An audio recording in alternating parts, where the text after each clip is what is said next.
Carlton, Sutton, entrepreneur and dedicated supporter of Shaw University, will be honored at the chapter's annual Scholarship Hall of Fame banquet on Saturday, June 1st. Mr. Sutton speaks of why education is important and support to HBCUs is paramount. Well, my name is Carlton Sutton. I own North Carolina Service Company and Jack Seafood. I have been a supporter of Shaw for many years now. Now, Mr. Sutton, you're not an alum of Shaw, but you're a supporter. Why is that? I have been in business for 32 years, the janitorial business. And I think it was at the end of the 10th year, I lost a lot of business. And during that particular time, you know, it was just kind of hard to get business. And Shaw gave me a contract. And at that moment, Shaw and I became, you know, family. And that's the way I look at it, because it was a good fit at that particular time. It was during the time of Dr. Shaw and Dr. Pickens' era. And I think that they needed a service, and, you know, we gave them a Bible service. So, And so, what about education in your life? Is education something that has been important to you? From looking at your bio, it looks as though you have 3 children who have earned postgraduate degrees. Yeah, I think with me, I've always wanted to go to college, but I didn't ever have time.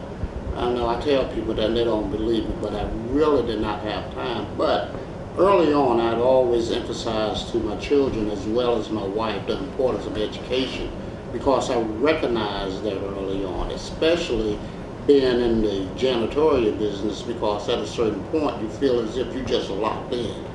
You know, you ask yourself, if I stop doing this, what else can I do?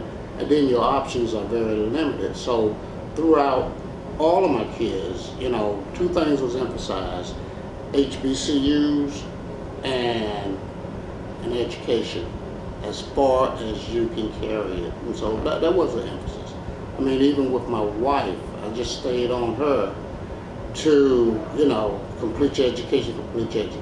And I think she was in her 30s when she went back to school. She had 1 year at Elizabeth City State, but like it was in her 30s when she decided to go back and complete her education. So what's so special about an HBCU?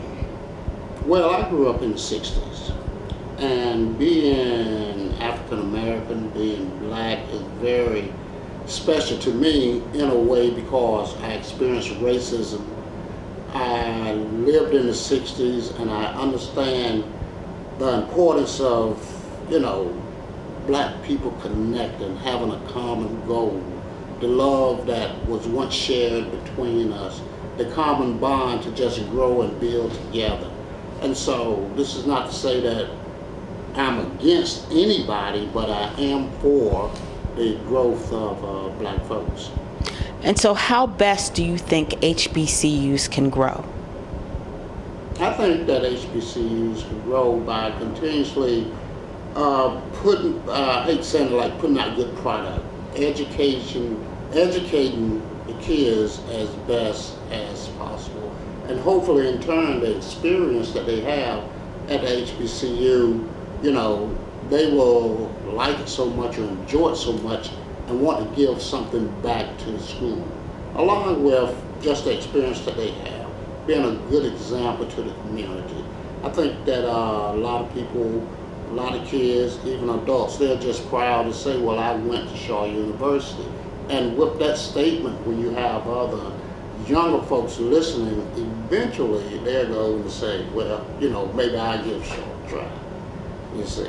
The other thing with that is that I think maybe out of the last 28 or 29 years, I've only missed one CIAA tournament, you know, in that length of time. And it was very important to me, because with my children, whereas it wasn't popular at one time, but I used to carry my children to all the CIAA tournaments. My baby is 26, and up until she graduated from college, she had only missed one, you know, so she grew up in CIAA tournament, but the camaraderie, the family, and the presence of just being there.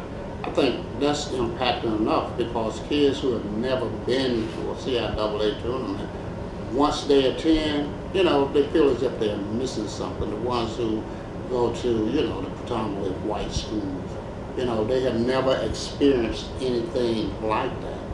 You have 20, 25,000 black folks coming together. Nobody's fighting. Nobody's arguing. Everybody seems to just be having a good time. You know, and I think to miss that experience, being an African American, you just truly miss something. There isn't anything like it. So you're an honoree for the Hall of Fame for Shaw University alumni, Raleigh-Wake chapter. They call you or they send you a letter and they tell you this. What are you thinking when you get the news? Initially, when I got the letter, I didn't feel as if I met the criteria. You know, I just didn't feel as if, quite honestly, I didn't feel as if I was worthy because I had attended the previous two Hall of Fame banquets.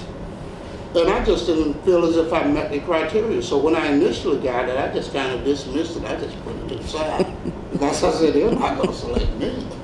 You know, and that was my initial reaction. You know, I mean, it really was. I thought it was a good thought. I said, yeah, this would be nice. But, you know, what do I have to offer? You know, and that was my feelings about it. And now that it is a reality? Now that it is a reality, I think that I am honored. I mean, I am really honored. I am excited about it because, you know, the time that I spent at Shaw, you know, it's something about this Shaw family. You know, you just want to feel as if you're a part of the Shaw family because I've kind of been connected to it for so long. And I think this just kind of solidified me as being part of the Shaw family. You know, and to be nominated for this award is very special to me because, you know, it's just, to me, a prestigious award. You know, I can't think of anything that I have had that would top this. So I'm real excited about it. Well, it's definitely befitting. Congratulations. Well, thank you very much, you know, and thanks Shaw University.